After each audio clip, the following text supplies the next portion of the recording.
I'd been scrolling through Urban Exploration for about 2 hours when the post caught my attention. Tuesday night, past midnight, and I should have been sleeping, but something about the title made me pause. Found something weird in the Mojave, abandoned TV facility that doesn't look abandoned. The original poster had uploaded 3 blurry photos taken from a distance. A massive concrete building sitting alone in the desert, looking more like a fortress than any television studio I'd ever seen. 3 stories of smooth gray walls, no visible decay or graffiti, surrounded by pristine chain-link fencing that looked recently installed. What got me was the last photo, taken at night, showing floodlights bathing the entire perimeter in harsh white light. I screenshotted the images and read through the comments. The usual mix of skeptics calling it fake and explorers asking for coordinates. The original poster had gone quiet after the initial upload, which only made it more interesting. Most people who fake this stuff love the attention and keep responding. Radio silence meant either they were lying and got called out, or they'd found something they weren't supposed to. By Wednesday afternoon, I'd made up my mind. I called Kevin while walking to my car after work. "You free tonight?" "Depends what you're planning." Kevin's voice carried that familiar note of caution he used whenever I pitched exploration ideas. "Road trip. Found something on Reddit that looks promising." Let me guess. Another totally real abandoned facility that turns out to be someone's backyard shed. I pulled up the screenshots on my phone. This one's different. Mojave Desert, near Barstow. Concrete building, isolated, but all the lights are still on. Lights are on means it's not abandoned.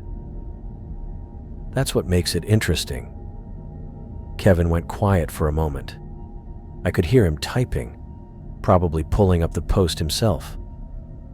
"You realize this could be private property, right? Or worse, some kind of government facility." "Since when has that stopped us?" "Since I started caring about not getting arrested in the middle of nowhere." But I knew he'd come. Kevin always complained, always pointed out the risks, then showed up with his gear packed and ready. We'd been doing this for 3 years now, and despite his skepticism, he was just as curious as I was about places that didn't make sense. "Pick me up at 7, he said before hanging up. I spent the rest of the afternoon gathering supplies. Standard exploration kit, 2 heavy-duty flashlights plus backup batteries, digital camera with night vision capability, 50 feet of climbing rope, crowbar, bolt cutters, first aid supplies, and energy bars. I threw in extra water bottles since we'd be heading into desert territory where cell service might be spotty. Kevin was waiting outside his apartment when I pulled up, black duffel bag slung over his shoulder. He climbed into the passenger seat and immediately started studying the route I'd mapped out on my phone. 4 hours? He shook his head. "You're talking about an 8-hour round trip minimum, plus however long we spend there. It'll be worth it?" "You always say that." I merged onto Highway 15 as the sun started its descent toward the horizon. Traffic thinned out quickly once we left the Los Angeles metro area behind. Kevin pulled up the Reddit post on his phone and scrolled through the comments. "Original poster hasn't responded to anything," he said. "Posted Monday night. Total silence since then. Maybe they went back. Or maybe they realized they'd posted something they shouldn't have." The desert landscape gradually took over as we drove northeast. Scrub brush and Joshua trees replaced suburban sprawl, and the mountains in the distance turned purple in the fading light. Kevin dozed off somewhere around Victorville, leaving me alone with the road and my thoughts. I'd always been drawn to places that felt wrong. Not scary necessarily, just off. Buildings that didn't match their surroundings, structures that seemed too modern or too preserved for their supposed history. Most of the time, these hunches led to nothing more than interesting photographs and good stories. But occasionally, we'd stumble onto something genuinely mysterious. The facility photos had that same feeling. Too clean, too intact, too well-maintained for an abandoned building in the middle of the desert. Add in the fact that someone had bothered to post about it, then disappeared from the conversation. And every instinct I had was telling me this was worth the drive. Kevin woke up as we passed Barstow, stretching and checking his phone for GPS signal. How much further? Maybe 30 minutes. According to the post, it's about 15 miles past the last exit. The highway stretched ahead of us, empty except for the occasional long-haul trucker. Desert darkness is different from city darkness. Complete, absolute. Broken only by our headlights and the distant glow of Barstow behind us. No ambient light pollution, no street lamps, just endless black punctuated by the silhouettes of Joshua trees. There, Kevin pointed ahead and to the right. I saw it too. A cluster of bright lights in the distance, maybe 2 miles off the highway. Too isolated to be a rest stop, too bright to be a house. As we got closer, I could make out the shape. A rectangular building, 3 stories tall, exactly matching the photos from the Reddit post.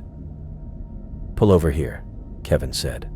I found a dirt access road that looked like it might have been used for construction or utility work. We bumped along the uneven ground for about half a mile before parking behind a cluster of Joshua trees that would hide the car from highway view. The facility sat about a quarter mile away across flat desert terrain. Even from this distance, the floodlights were impressive. Professional grade lighting that turned the building and its surrounding fence into a bright island in the darkness. Kevin unpacked his binoculars and studied the structure. Definitely matches the photos. Concrete construction, 3 stories, chain-link perimeter fence maybe 12 feet high. I grabbed my own binoculars and focused on the details. The building looked almost military in its stark functionality, with no decorative elements or corporate branding visible. Rows of windows reflected the floodlights, making it impossible to see inside. But what struck me most was the pristine condition. No rust on the fencing, no cracks in the concrete, no accumulation of desert debris around the foundation. Notice anything weird about the parking lot? Kevin lowered his binoculars. I adjusted my focus. Fresh tire tracks crisscrossed the asphalt, dark rubber marks that couldn't have been more than a few days old. Multiple vehicles, judging by the different tread patterns. Someone's been here recently. Multiple someones. Kevin packed away his binoculars. This isn't abandoned. We shouldered our gear and started walking toward the fence line. The desert floor was mostly hard-packed dirt with scattered rocks and the occasional clump of vegetation. Our footsteps crunched softly on gravel, the only sound besides the distant hum of electrical equipment. As we got closer, that hum became more noticeable. Transformers, air conditioning units, maybe generators. The facility was definitely drawing serious power. The floodlights cast harsh shadows that moved and shifted as we approached from different angles. Kevin stopped about 50 yards from the fence and held up his hand for silence. We listened, but heard nothing beyond the electrical humming and the faint whistle of wind through the chain links. Fresh tire tracks, working electricity, professional lighting, he whispered. This place is active. I nodded, but couldn't shake the feeling that we needed to get closer. Every rational part of my brain agreed with Kevin's assessment, but something about the building itself felt off. Too perfect, too isolated, too deliberately positioned in the middle of nowhere. The structure hummed with electrical activity, completely contradicting everything the Reddit post had claimed about abandonment. But that contradiction only made me more curious about what we'd actually found. Kevin pulled the bolt cutters from his bag and tested their grip on the chain link fence. The metal links were thick, industrial grade, but the cutters bit through with a sharp snapping sound that made both of us wince. "Feels wrong," he muttered, working his way up to create a vertical cut. I kept watch on the building while he worked. The floodlights hadn't moved, hadn't tracked our approach. Fixed position illumination, probably motion activated for the immediate perimeter, but no cameras visible from this angle, no obvious security measures beyond the fence itself. The cutting took longer than expected. Kevin had to pause every few links to rest his hands, and each snap seemed unnaturally loud in the desert silence. After 20 minutes, he'd created a gap tall enough for us to squeeze through. "After you," he said, holding the cut section open. I slipped through sideways, my backpack catching briefly on a sharp edge before pulling free. Kevin followed, and we stood together on the other side, officially trespassing on whatever this place actually was. The main entrance sat directly ahead, maybe 50 yards across an expanse of pristine asphalt. Two glass doors flanked by concrete pillars, both sealed with electronic keypads that glowed red in the darkness. Professional security hardware, not the kind of thing you'd find on genuinely abandoned property. "Those keypads are active," Kevin said, "getting power from somewhere." We circled around to the building's east side, staying close to the wall where the floodlights created deeper shadows. The concrete felt solid under my hand as I traced along it, searching for any obvious entry points. No broken windows, no service doors standing open, nothing that suggested easy access. Kevin stopped near a cluster of overgrown desert shrubs that had somehow taken root against the building's foundation. "Here." He pushed aside the brittle branches to reveal a ventilation grate, rectangular and about 3 feet wide. The metal louvers were slightly bent, as if someone had tried to pry them open before. "Looks promising," I said. Kevin wedged the crowbar's flat end into the gap where the grate met the concrete. The metal groaned as he applied pressure, then gave way with a sudden screech that made us both freeze and listen. Nothing moved in response. No alarms, no footsteps, no voices calling out. The grate swung open on corroded hinges, revealing a horizontal shaft lined with smooth metal ductwork. My flashlight beam penetrated about 10 feet before the tunnel curved out of sight. "You sure about this?" Kevin asked. I was already pulling off my backpack to fit through the opening. "We've come this far." The ductwork was wider than it looked from outside, but crawling through it with gear still felt like squeezing through a tunnel. The metal was cold against my palms, and every movement echoed softly ahead of me. Kevin's breathing and the shuffle of his equipment followed close behind. After what felt like much longer than 30 feet, my flashlight caught the edge of another grate directly below. I pressed my face against the metal slats and peered down into what looked like a utility room. Large machines hummed quietly in the darkness, and I could make out pipes and electrical conduits running along the walls.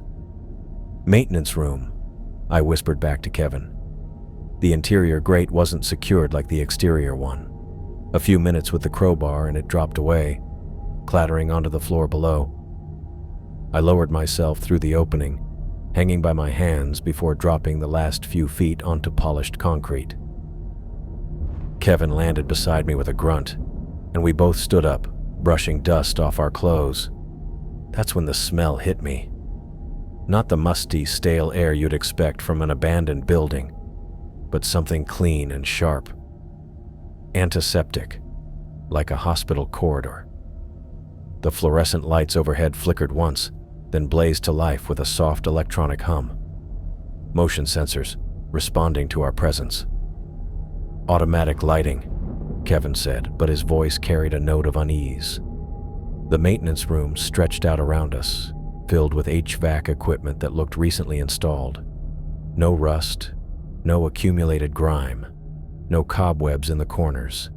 Industrial air handlers and electrical panels that could have been put in yesterday. I found a door marked "Authorized Personnel Only" and tested the handle. Unlocked. Beyond it lay a hallway with spotless white linoleum flooring that reflected the ceiling lights. The walls were that institutional off-white you see in corporate offices, completely unmarked by graffiti or decay. Kevin emerged from the maintenance room behind me and stopped short. This doesn't make sense. More motion-activated lights came on as we moved down the corridor, illuminating a space that felt wrong in ways I couldn't immediately articulate.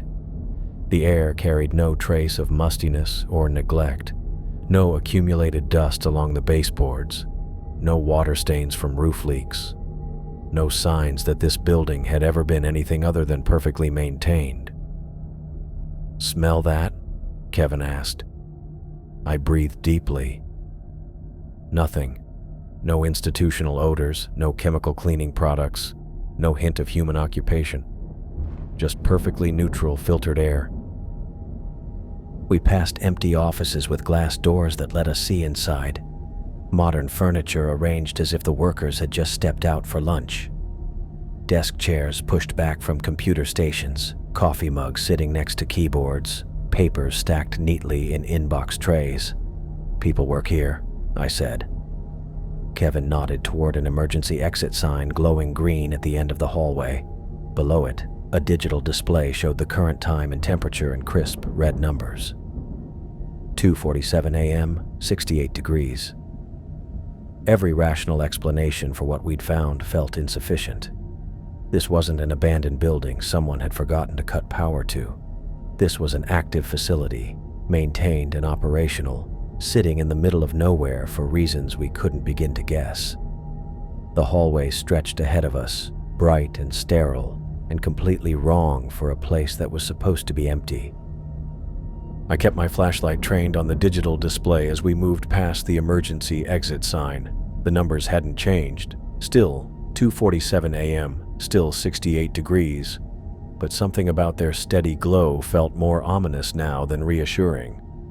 Kevin had started timing our movements on his phone, mapping out the building's layout in case we needed to find our way back quickly. Smart thinking, considering how many identical hallways we'd already passed through. "Check this out," Kevin called from ahead. He'd stopped in front of heavy double doors made of reinforced steel. Black lettering across the middle spelled out "Broadcast Operations" in military-style stenciling. Below that, a smaller sign read "Authorized Personnel Only," with a keycard scanner mounted beside the doorframe. I tried the handle, expecting it to be locked like everything else we'd encountered. Instead, it turned easily with a soft click. "Motion sensors again?" Kevin asked, watching the overhead fluorescence flicker to life as we stepped inside. The control room stretched out before us, easily 3 times larger than any of the offices we'd seen.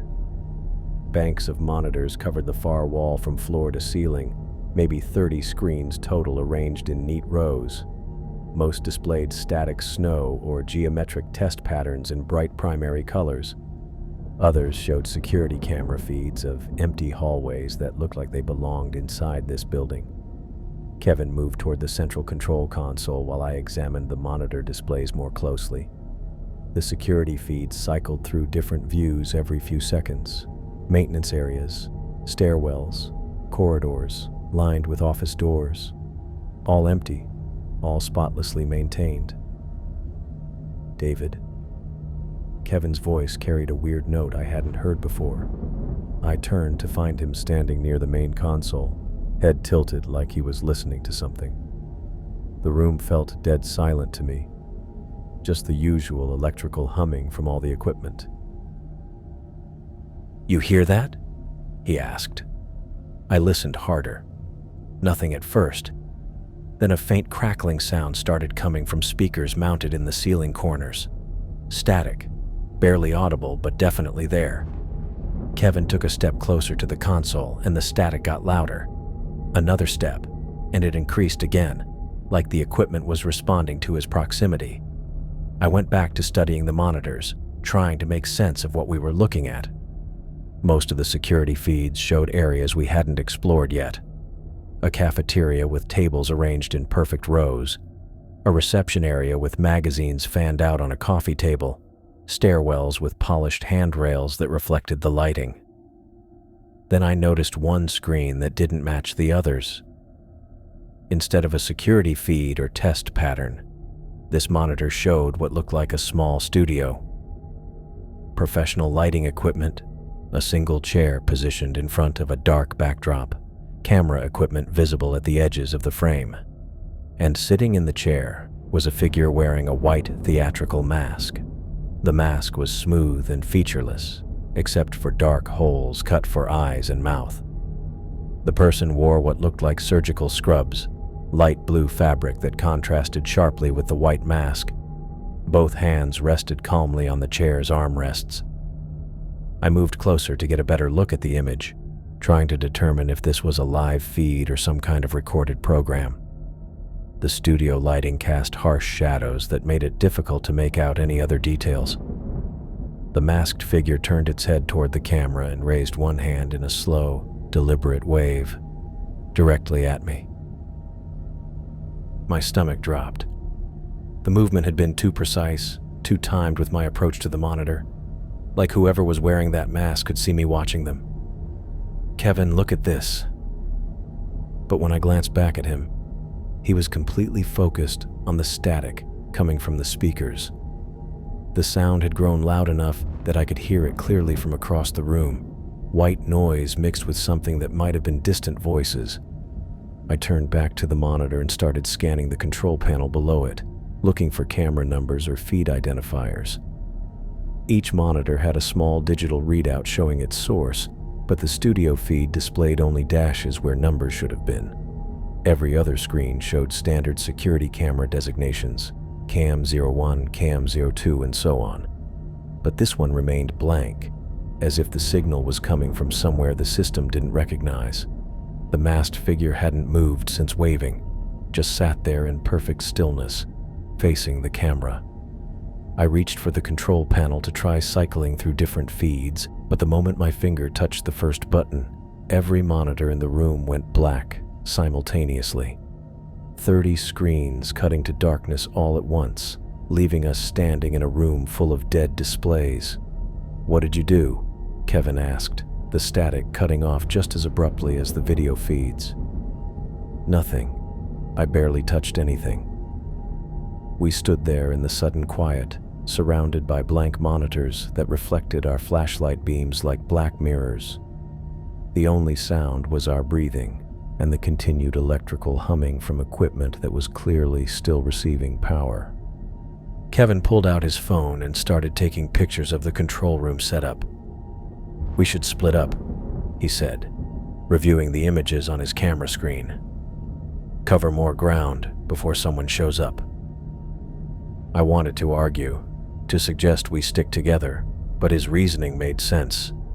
We'd been here over 20 minutes without encountering any security, and the building was clearly larger than we'd initially estimated. If we were going to document this place properly, we needed to work faster. "I'll take the north wing," Kevin said, shouldering his gear bag. "You keep exploring around here. Meet back in 30 minutes. I nodded, though something about separating felt wrong. The control room discovery had raised more questions than answers, and that studio feed bothered me in ways I couldn't articulate. But Kevin was already heading for the door, eager to continue our exploration. 30 minutes, I agreed. He disappeared into the hallway, his flashlight beam fading as he moved toward the building's north section. I waited until his footsteps became inaudible, then turned back to examine the control panel more closely. The moment Kevin left, the room changed. Not visually. Everything looked exactly the same, but the atmosphere felt different, heavier, like the space had been holding its breath and could finally exhale. I tried several buttons on the control console, hoping to bring the monitors back online, but nothing responded. Dead screens stared back at me, reflecting my movements as I worked my way along the panel. Every switch and dial seemed functional, but none produced any visible results. Then one monitor near the center of the display wall flickered briefly. Not back to the studio feed, but showing what looked like a corridor I didn't recognize. The hallway appeared similar to the ones we'd been walking through, but the layout was wrong somehow. Doors positioned differently, walls meeting at angles that didn't match the building's architecture. The image lasted maybe 3 seconds before going black again. I waited, watching that specific screen, and it flickered once more, this time showing a different corridor, equally unfamiliar. Same institutional aesthetic, same fluorescent lighting, but definitely not part of the building we'd entered. I checked my phone for the time. Kevin had been gone only 5 minutes, but the silence felt heavier than it should have. No footsteps in distant hallways, no sounds of doors opening or closing. Just the electrical humming and my own breathing in a room full of dead monitors and malfunctioning equipment. The flickering monitor caught my attention again, showing another brief glimpse of an impossible corridor before cutting back to black. Whatever I was seeing didn't belong to the building we'd mapped out over the past 20 minutes. And somewhere in those wrong hallways, Kevin was exploring alone. I checked my phone again. 37 minutes since Kevin had walked out of the control room, promising to meet back in 30. Not like him to lose track of time or ignore an agreed schedule. I shouldered my bag and headed for the double doors, deciding to retrace Kevin's route through the north wing. He'd mentioned covering more ground, but even thorough exploration shouldn't take this long in a building we'd already partially mapped. The hallway outside the control room looked wrong. Dark streaks ran along the white walls in irregular patterns, like something wet had been dragged across the surface. The pristine linoleum showed scuff marks and what looked like muddy footprints leading away from the broadcast operations area. I stopped and stared at the nearest stain, definitely wet with a reddish tint that caught my flashlight beam. The antiseptic smell had been replaced by something metallic and unpleasant. "Kevin?" My voice echoed down the corridor, bouncing off walls that hadn't shown any signs of wear 30 minutes ago. "Kevin, you there?" Nothing came back except my own words, distorted by the distance. The fluorescent overhead lights flickered as I moved forward, casting jerky shadows that made the wall stains appear to shift and move. Some fixtures buzzed with electrical interference, while others had gone completely dark, leaving gaps of deeper shadow between working bulbs. I followed the trail of footprints, noting how they led in a direction we hadn't explored earlier. The building's layout felt different now, with corridors extending further than they should have based on the exterior dimensions we'd observed from outside. Hallways branched off at angles that didn't match the rectangular structure we'd seen from the parking lot. The first room I passed contained overturned tables and scattered plastic chairs. A cafeteria with industrial kitchen equipment visible through serving windows. Papers and food trays were strewn across the floor, and one of the fluorescent fixtures hung at an odd angle, its plastic cover cracked and hanging loose. 20 minutes ago, this space would have been spotless like everything else in the building. I kept moving, calling Kevin's name every few steps. The wet footprints continued ahead of me, sometimes joined by drag marks that suggested something heavy being pulled along the floor. The metallic smell grew stronger, mixed with what might have been cleaning chemicals. A reception area opened up on my left, with a curved desk and waiting chairs arranged around coffee tables. Magazines had been scattered across the floor, their pages torn and crumpled. A water cooler lay on its side, clear liquid pooling around broken plastic fragments. The building kept extending beyond where it should have ended. Corridors led to more corridors. Rooms opened onto hallways that hadn't existed when Kevin and I first entered.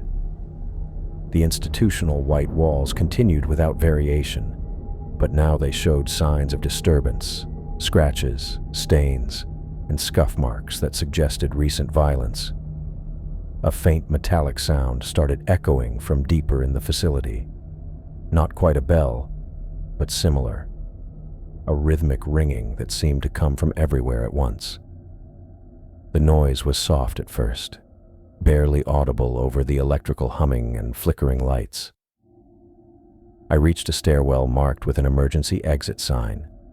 The metal handrail showed scratches where something had scraped against it, and dark droplets led down the steps toward a lower level. But what stopped me was the equipment lying on the first landing. Kevin's flashlight. I picked it up and examined the damage. The lens was cracked in a spider web pattern, and the aluminum casing showed dents like it had been thrown or dropped from height. When I pressed the power button, nothing happened. Dead. Blood droplets led away from where the flashlight had been lying, heading back up the stairs and continuing down the hallway. Fresh drops, still wet enough to reflect my light. The trail was easy to follow, dark spots against the white floor that led deeper into the building's extended sections. The metallic ringing grew louder as I moved forward, more distinct now. Definitely bell-like, but with an electronic quality that suggested speakers or amplification. The sound seemed to pulse in rhythm, marking time for something I couldn't see. New signs appeared on the walls as I followed the blood trail. Studio complex, with an arrow pointing ahead. Authorized personnel only. Beneath that, and below it, a third sign that simply read, "Recording in progress." The temperature dropped noticeably as I approached a set of heavy doors marked Studio A. My breath started fogging slightly in the cooler air, and the blood trail led directly to the entrance. The drops were more frequent here, almost forming a continuous line across the floor. The bell sound was much louder now, coming from just beyond those doors. Each ring seemed to vibrate through the walls and floor, creating a rhythm that felt deliberately paced, like a countdown or a signal for something to begin. I stood in front of the studio doors, Kevin's broken flashlight still in my hand, following a blood trail that led to whatever was making that sound. The building had changed around me, expanding beyond its physical limits and showing damage that hadn't existed when we entered. And somewhere behind those doors, the metallic ringing continued its measured pace. I pressed my shoulder against the heavy studio doors and pushed them open. The brightness hit me like a physical blow. Stage lights blazed down from overhead rigs, white-hot and merciless, turning everything beyond their reach into impenetrable black shadows. I squinted and raised my hand to block the glare, trying to make sense of what I was seeing. Kevin sat in a metal chair at the center of the light, strapped down with thick leather restraints around his wrists and ankles. His shirt had been cut away, revealing deep gashes across his chest and arms that leaked dark blood onto the concrete floor. The wounds were precise, deliberate, too clean to be accidental damage. Someone had done this with surgical instruments. His head rolled toward me when the doors opened, eyes wide with terror above a strip of gray duct tape covering his mouth. He was trying to speak, making muffled sounds that came out as desperate whimpers. The restraints had cut into his wrists where he'd struggled against them, leaving fresh wounds on top of whatever else had been done to him. Behind the chair stood a figure in light blue surgical scrubs and a white theatrical mask. The mask was smooth and featureless except for dark holes cut for eyes and mouth, giving it the appearance of a mannequin head. The person beneath it stood perfectly still, hands clasped behind their back like they were observing a medical procedure. "Welcome," the figure said, voice electronically distorted to remove any identifying characteristics. "You're just in time for tonight's broadcast." Red recording lights blinked steadily on multiple cameras positioned around the room. Professional equipment, the kind used for television production, all focused on Kevin's chair and the area immediately around it. Whatever was happening here was being filmed from several angles. Kevin's eyes found mine, and the look there made my stomach clench. Not just fear, but recognition that he was beyond help. The chest wounds were too deep, blood loss too severe. He was conscious enough to understand his situation, but too damaged to survive it. "We've been waiting for an audience member," the masked figure continued, moving to stand beside Kevin's chair. "The program doesn't work without someone to witness the performance." I took a step forward, hands clenched into fists. "Let him go." "I'm afraid that's not possible. Kevin is already committed to his role in tonight's episode, but you can participate as our studio audience, a very exclusive position." The figure reached toward a control panel mounted on a wheeled cart beside the chair.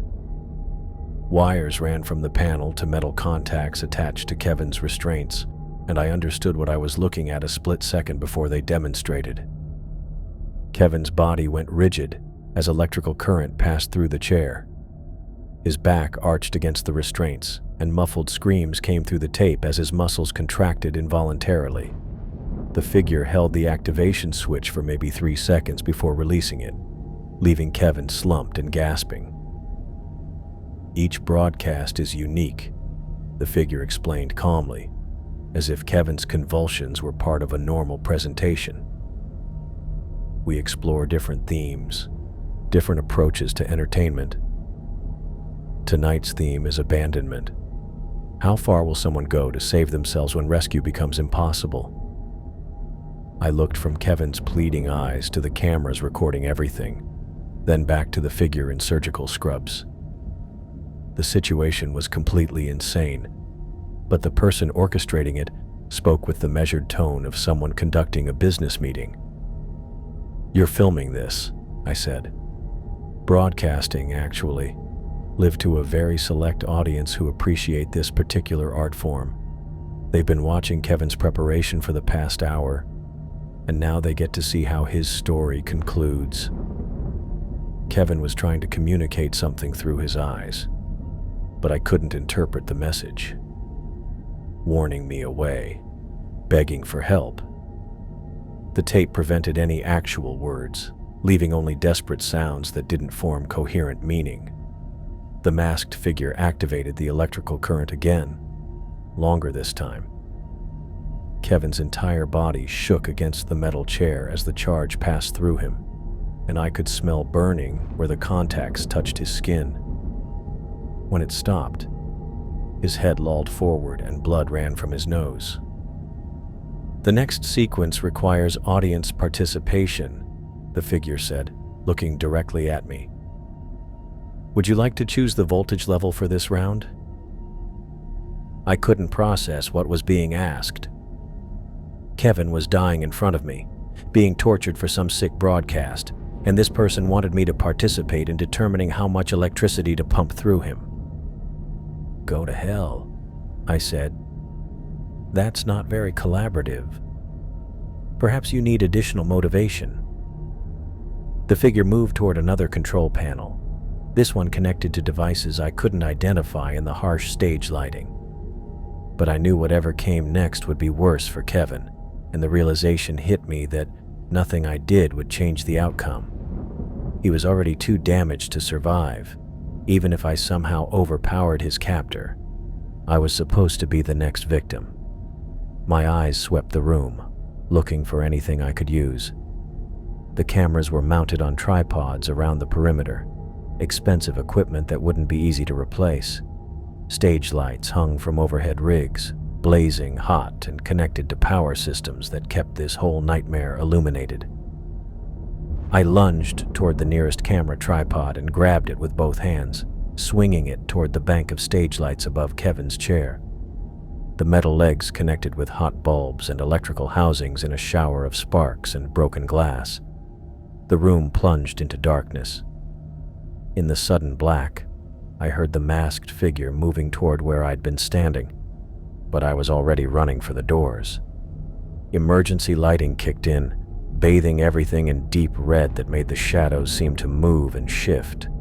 Behind me, Kevin's voice cut through the darkness, not the muffled sounds from before, but a full-throated scream of agony that echoed off the studio walls.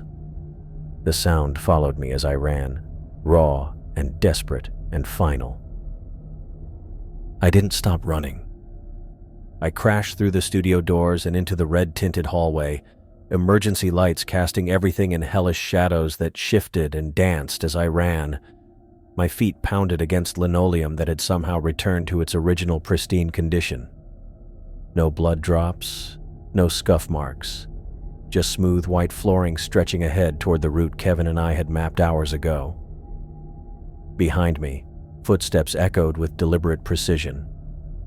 Not running steps, but measured paces that maintained perfect rhythm despite my frantic sprint. The sound carried through the corridors with unnatural clarity, as if the building's acoustics were designed to amplify pursuit. I turned the corner toward the maintenance area, recognizing hallways that had reverted to their original layout. The building felt normal-sized again, contained within the concrete structure we'd observed from outside. No impossible extensions or extra corridors, just the rectangular facility we'd broken into. The door marked "Authorized Personnel Only" stood open exactly where we'd left it.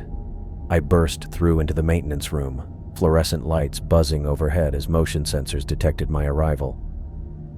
The HVAC equipment hummed around me, recently installed and spotless like before. The ventilation grate hung open near the floor, our entry point still accessible. I dropped to my hands and knees and crawled into the ductwork, my flashlight beam cutting through the metal tunnel ahead. Every scrape of my knees against the smooth surfaces echoed behind me, joined by new sounds, someone else moving through the shaft. Not crawling like I was, but sliding forward with fluid motion that covered distance faster than should have been possible. The metallic scraping grew closer as I scrambled toward the exterior opening, my gear bag catching on joints and seams in the ductwork. Cool desert air hit my face as I reached the outside grate.